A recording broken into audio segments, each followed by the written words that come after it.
മുട്ടുവേദന എന്നുള്ളത് ഇന്ന് വളരെ കോമൺ ആയിട്ടുള്ള അസുഖമാണ്. പ്രായമുള്ളവരിലും യുവാക്കളിലും വളരെയധികം കണ്ടുവരുന്നുണ്ട്. നമ്മുടെ ക്ലിനിക്കിൽ വരുന്ന മുട്ടുവേദനയായിട്ട് ബന്ധപ്പെട്ട പ്രായമുള്ളവരായാലും യുവാക്കളായാലും അതെങ്ങനെ പൂർണ്ണമായിട്ട് എങ്ങനെ മാറ്റിയെടുക്കാം എന്നുള്ളതാണ് നമ്മൾ ഇന്നത്തെ വീഡിയോയിൽ ഡിസ്കസ് ചെയ്യുന്നത്. ഞാൻ ഡോക്ടർ മോഹ്സിൻ. ഇന്ന് നമ്മൾ സംസാരിക്കുന്ന വിഷയം മുട്ടുവേദനയുടെ കാരണങ്ങളും അതെങ്ങനെ നമുക്ക് പരിഹരിക്കാം എന്നുള്ളതാണ്.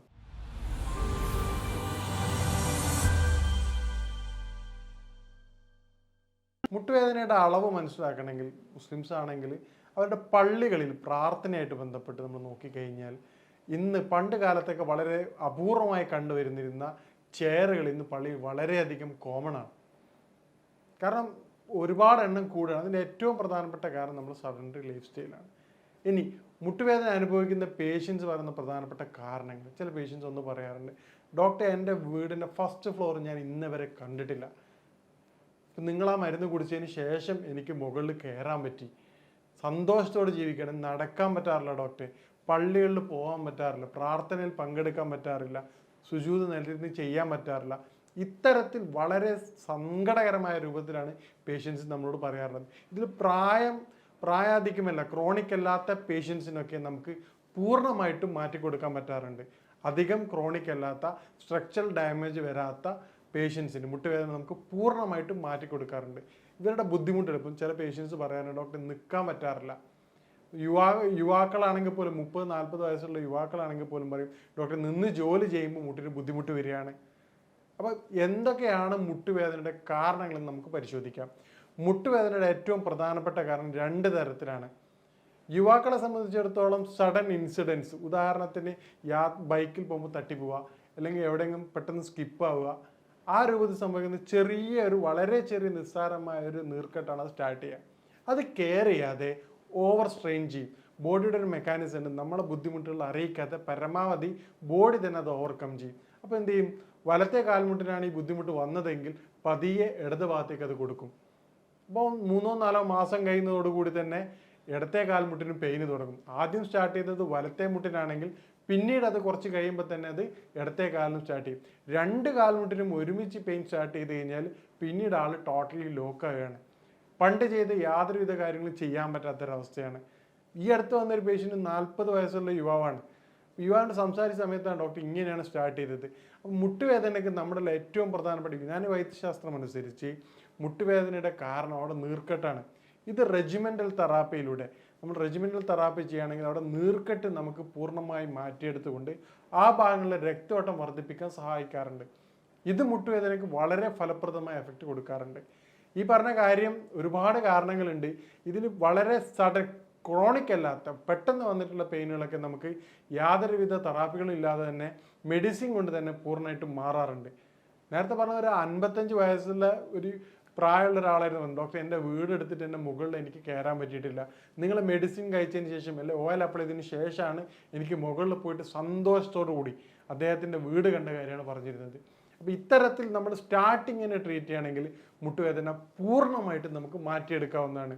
ഇനി സെക്കൻഡ് ആയിട്ടുള്ളത് പ്രായമായുള്ളവർ കണ്ടുവരുന്ന മുട്ടുവേദന, അത് 2 തരത്തിലാണ്. ഒന്ന് ക്യൂറബിൾ ആണ്, അല്ലെങ്കിൽ കമ്പ്യൂട്ടറിൽ ക്യൂറബിൾ അല്ലാത്തതാണ്.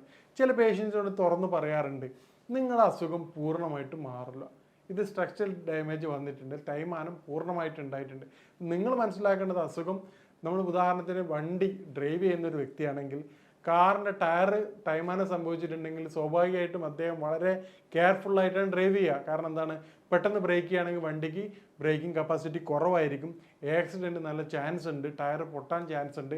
അപ്പോൾ ഇത്തരമുള്ള വ്യക്തി എന്താ ചെയ്യുക, ആ റൂട്ടിൽ വളരെ സാവധാനം, ഇപ്പോൾ ഗട്ടറുള്ള റൂട്ടാണെങ്കിൽ വളരെ കെയർ ചെയ്ത് മാത്രമേ ഡ്രൈവ് ചെയ്യാറുള്ളൂ. അതുപോലെ നിങ്ങളുടെ ശരീരത്തിൽ മുട്ടുവേദന, മുട്ട് മാറ്റണം എന്ന് പറഞ്ഞ് ഡോക്ടർ പറഞ്ഞ പേഷ്യൻ്റ് ആണെങ്കിൽ നിർബന്ധമായിട്ടും നിങ്ങളുടെ ലൈഫ് സ്റ്റൈൽ ചേഞ്ച് ചെയ്യേണ്ടതുണ്ട്. മുട്ടിന് പെയിൻ വരുന്ന രൂപത്തിലുള്ള കാര്യങ്ങളിൽ നിന്ന് ഒഴിവാക്കുക. പിന്നീട് റിലാക്സ് എടുക്കുന്നതോടുകൂടി ചേഞ്ചസ് വരും. അപ്പോൾ ഇൻ്റർവെല്ലുകൾ കുറക്കുന്നതോടുകൂടി നിങ്ങൾക്ക് മുട്ടുവേദന ഒരു പരിധി വരെ കൺട്രോൾ ചെയ്യാൻ പറ്റും. ഇത് പൂർണ്ണമായിട്ടും നമുക്ക് തെറാപ്പി ചെയ്യുന്നതോടുകൂടി പ്രധാനമായിട്ടുള്ള പെയിനും കാര്യങ്ങളും പൂർണ്ണമായി മാറ്റിയെടുക്കാൻ പറ്റും. പക്ഷേ ഇത് വീണ്ടും ലോങ് സ്റ്റാൻഡ് ചെയ്യുന്ന സമയത്ത് പിന്നീടും ഈ പെയിൻ കണ്ടുവരാറുണ്ട്. ഇനി യുവാക്കളിലാണ് ഇത് വരുന്നതെങ്കിൽ നേരത്തെ പറഞ്ഞ പോലെ സഡൻ ഓൺസെറ്റോടുകൂടി നമുക്ക് വരുന്ന പെയിന് വളരെ ഫലപ്രദമാണ്. പിന്നീടുള്ള ഒരു 40 മുതൽ 55 വരെയുള്ള പേഷ്യൻസിന് നമുക്ക് മുട്ടുവേദന, അധികം പഴക്കമില്ലാത്ത മുട്ടുവേദനയാണെങ്കിൽ റെജിമെൻ്റൽ തെറാപ്പിയിലൂടെ വളരെ വേഗത്തിൽ മാറ്റം കണ്ടുവരാറുണ്ട്.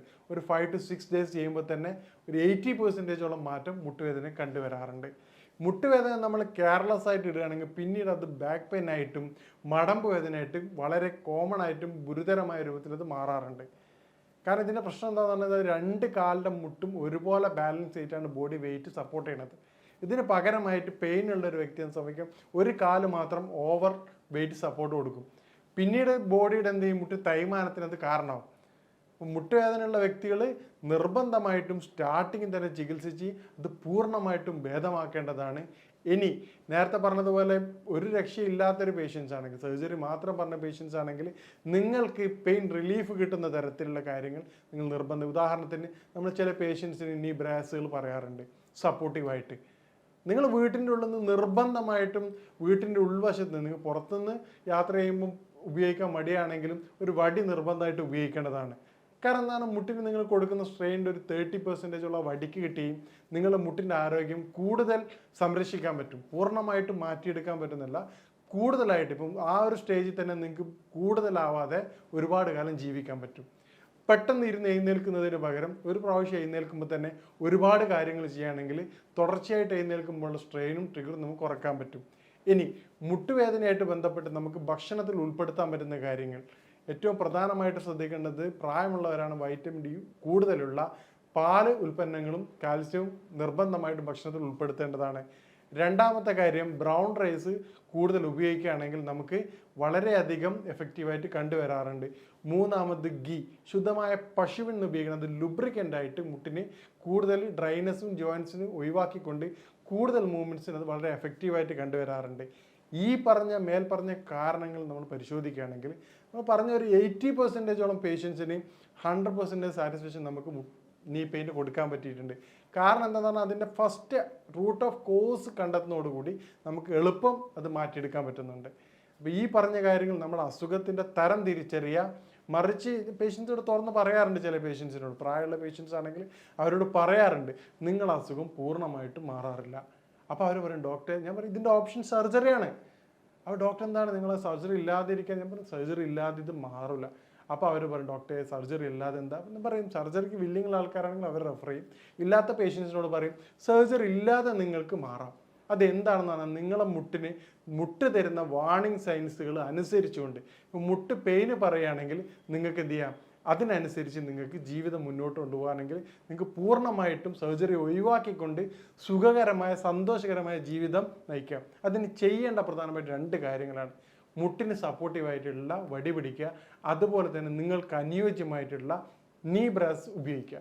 അതാണ് സപ്പോർട്ട്. ഒരു 20 to 30% മുട്ടിൻ്റെ വെയിറ്റ് ഇത് സപ്പോർട്ട് ചെയ്യും. അപ്പം മുട്ടിൻ്റെ ഇപ്പോഴുള്ള ആരോഗ്യം നമുക്ക് നിലനിർത്താനും പറ്റും. ചെറിയ പെയിൻ, ഇപ്പോൾ ഉദാഹരണത്തിന് യാത്രയ്ക്ക് ചെയ്യേണ്ടി വരികയാണെങ്കിൽ, ഹോസ്പിറ്റലോ ക്ലിനിക്കിൽ പോകേണ്ടി വരികയാണെങ്കിൽ, അന്ന് പെയിന് വരികയാണെങ്കിൽ അന്ന് രാത്രി നന്നായിട്ട് മസാജ് ചെയ്ത് മെഡിസിൻ കഴിച്ച് പെട്ടെന്ന് തന്നെ അത് റിലീഫ് ചെയ്യാൻ നോക്കുക. അത് ക്രോണിക് ആക്കി വെക്കാതിരിക്കാൻ ശ്രമിക്കുക. പിന്നെ കോമൺ ആയിട്ട് കണ്ടുവരുന്ന മറ്റൊരു സംശയമാണ് മുട്ടുവേദനയും റുമറ്റോയ്ഡ് ആർത്രൈറ്റിസും എങ്ങനെ തിരിച്ചറിയുക എന്നുള്ളത്. നമ്മുടെ മുട്ടുവേദനയാണ്, അത് ക്രോണിക് ആണ്, അല്ലെങ്കിൽ ഇപ്പോൾ അത് പെട്ടെന്ന് അക്യൂട്ട് കേസാണെങ്കിൽ പോലും പെട്ടെന്ന് തന്നെ അത് സംഭവിക്കാറില്ല. വളരെ ഗ്രാജ്വലിയാണ് മുട്ടുവേദനയുടെ പെയിന് കൂടുക. ഒരു ദിവസം കൊണ്ട് തന്നെ പെയിന് കൂടാറില്ല. ആദ്യം സ്റ്റാർട്ടിങ് 1 മണിക്കൂർ വന്ന് ചില ആക്ഷൻസ് ചെയ്യുമ്പോൾ സ്റ്റെപ്പ് കയറുമ്പോൾ ബുദ്ധിമുട്ട് വന്ന്, അല്ലെങ്കിൽ നടക്കാൻ പ്രയാസം വന്ന്, സ്റ്റെപ്പ് ഇറങ്ങുമ്പോൾ പ്രയാസം വന്ന്, ഓടുമ്പോൾ പ്രയാസം വന്ന്, ചെറുതായ രൂപത്തിൽ തുടങ്ങുക. അതേ സ്ഥാനത്ത് റുമറ്റോയ്ഡ് ആർത്രൈറ്റിസ് സഡൻ ഓൺസെറ്റ് ആയിരിക്കും. അതായത് ഒരു 3 to 4 hours കൊണ്ട് തന്നെ പെയിൻ സ്റ്റാർട്ട് ചെയ്യാൻ തുടങ്ങും. മുട്ടുവേദനകളിലെടുത്ത് നോർമൽ മുട്ടുവേദനയാണെങ്കിൽ ആ ഭാഗങ്ങളിൽ തണുപ്പാണ് അനുഭവപ്പെടാറുള്ളത്. റുമറ്റോയ്ഡ് ആർത്രൈറ്റിസിൽ അതിന് പകരം ചൂടാണ് അനുഭവപ്പെടാറുള്ളത്. കാരണം ആ ഭാഗങ്ങളിലുണ്ടാകുന്ന ഇൻറ്റേർണൽ ഇൻഫ്ലമേറ്ററിയാണ് ആ ചൂടിന് കാരണം. മൂന്നാമത് മുട്ടുവേദനയെടുത്ത് നല്ല സിവിയർ ആയിട്ട് പ്രസ് ചെയ്യുമ്പോൾ മാത്രമേ പെയിൻ അനുഭവപ്പെടാറുള്ളൂ. റുമറ്റോയ്ഡ് ആർത്രൈറ്റിസ് നമ്മൾ തൊടുമ്പോൾ തന്നെ വേദന കൊണ്ട് രോഗി പൊളിയാറുണ്ട്. നാലാമത്തത് ഫാമിലി ഹിസ്റ്ററി ഉണ്ടാവാറുണ്ട്. റുമറ്റോയ്ഡ് ആർത്രൈറ്റിസിന് മുട്ടുവേദനയ്ക്ക് യാതൊരുവിധ ഫാമിലി ഹിസ്റ്ററി ഇല്ല, മറിച്ച് ഒരു ഇൻസിഡൻ്റ് ആയിരിക്കും. പേഷ്യൻറ്റിനോട് നന്നായിട്ട് സംസാരിക്കുന്ന സമയത്ത് പേഷ്യൻ്റ് പറയാറുണ്ട് ഡോക്ടർ ഇന്ന സംഭവത്തിന് ശേഷം, അല്ലെ ഇന്ന സ്റ്റെപ്പ് കയറുമ്പോൾ കാലം സ്ട്രിപ്പായിരുന്നു, അതിന് ശേഷം എന്ന കൃത്യമായ ഇൻസിഡൻറ്റ് ഉണ്ടാവും. അപ്പോൾ ഇത്തരത്തിലാണ് നമുക്ക് റുമറ്റോയ്ഡ് ആർത്രൈറ്റിസും മുട്ടുവേദനയും തമ്മിൽ പരസ്പരം മനസ്സിലാക്കുന്നത്. ഇനി മുട്ടുവേദനയ്ക്ക് ചെയ്യാൻ പറ്റുന്ന കാര്യങ്ങൾ എന്താണെന്ന് നോക്കാം. മുട്ടുവേദനയ്ക്ക് നമുക്കൊരു എക്സസൈസിലൂടെ മികച്ച ഫലം നേടാവുന്ന വീട്ടിൽ തന്നെ വെച്ച് ചെയ്യാവുന്നതാണ്. രണ്ടാമത്തെ ഒരു കാര്യം, മുട്ടുവേദന ഉള്ള സ്ഥലത്ത് രാത്രി ഒരു നനഞ്ഞ തുണി നമ്മൾ അപ്ലൈ ചെയ്യുകയാണെങ്കിൽ നല്ലൊരു എഫക്റ്റീവ് നീർക്കെട്ടും അത് കുറഞ്ഞു വരുന്നതായി കണ്ടുവരാറുണ്ട്. നേരത്തെ പറഞ്ഞ പോലെ ഭക്ഷണ കാര്യങ്ങളും പഥ്യങ്ങളും നിങ്ങൾ ശ്രദ്ധിക്കുകയാണെങ്കിൽ നമുക്ക് മുട്ടുവേദന ഒരു പരിധി വരെ പ്രായമുള്ളവരിലല്ലാത്തവർക്ക് പൂർണ്ണമായിട്ട് മാറ്റിയെടുക്കാനും പ്രായമായവർക്ക് ഒരു പരിധി വരെ നമുക്ക് കൺട്രോൾ ചെയ്യാനും പറ്റാറുണ്ട്. ഇനി മുട്ടുവേദനയായിട്ട് ബന്ധപ്പെട്ട നമ്മുടെ ക്ലിനിക്കിൽ ഓരോ പേഷ്യൻറ്റിനെയും അവരുടെ കോഴ്സും അതിൻ്റെ കാലവും എത്ര കാലം പഴക്കമുള്ളതാണെന്നുള്ള കൃത്യമായി പറഞ്ഞുകൊണ്ടാണ് ചികിത്സിക്കാറുള്ളത്. അതിൽ അവർ വളരെ സാറ്റിസ്ഫൈഡ് ആണ്. അപ്പോൾ ഇത്തരത്തിൽ നമ്മൾ കൃത്യമായ രൂപത്തിൽ അതിൻ്റെ കാരണം അറിഞ്ഞുകൊണ്ട് ഡോക്ടറോട് നിങ്ങൾ തുറന്നു പറഞ്ഞ് നിങ്ങൾ ട്രീറ്റ്മെൻറ്റ് എടുക്കുകയാണെങ്കിൽ പ്രായമല്ലാത്ത മുട്ട് തൈമാനല്ലാത്ത കേസുകൾ നമുക്ക് പൂർണ്ണമായിട്ട് മാറ്റിയെടുക്കാറുണ്ട്. ചില തൈമാന കേസുകൾ പോലും നമുക്ക് മികച്ച ഫലം ഈ റെജിമെൻ്റൽ തെറാപ്പിയിലൂടെ ലഭിച്ചിട്ടുണ്ട്.